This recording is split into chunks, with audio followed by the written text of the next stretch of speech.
đây nhóm quan giấy bị hướng bẻ khai máy make ở make ở ôn thay nhóm cứ tha bẻ khai thay maintain nơi không đại saoแต่គាត់ធ្វើការនៅក្នុងក្រុមហ៊ុនមួយដែលមានប្រាក់ខែថ្លៃចាគឺថ្លៃមែនទែនចាថ្លៃប្រហែលទៅពុកម៉ែបងប្អូនទាំងអស់គ្នាចាក្នុងរយៈពេលមួយខែប្រាក់ខែគាត់ក្នុងម្នាក់គឺយ៉ាងតិចណាស់ក៏80,000 yen ដែរពីអ្នកចឹងពីអ្នកប្តីប្រពន្ធគាត់គឺ160,000 yen ហើយគាត់ធ្វើការនៅក្នុងក្រុមហ៊ុនហ្នឹងជាមួយគ្នាចឹងទៅនៅក្នុងក្រុមហ៊ុនហ្នឹងគឺត្រូវ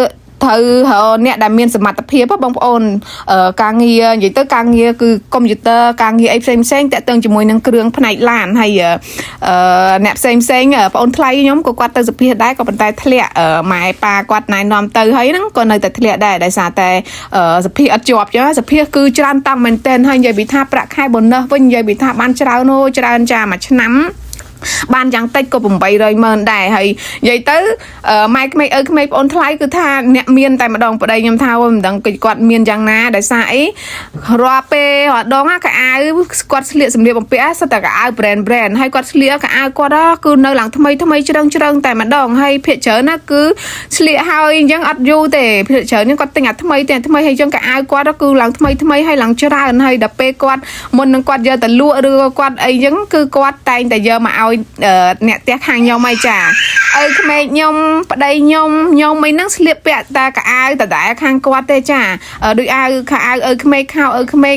អាវក្មេងអីហ្នឹងគឺគាត់រើសយកអាណាត្រូវអាណាត្រូវដែលគាត់ពេញចិត្តអីចឹងទៅគឺគាត់រើសយកស្លៀកឲ្យប្តីខ្ញុំក៏អញ្ចឹងដែរស្លៀកតែកៅអៅ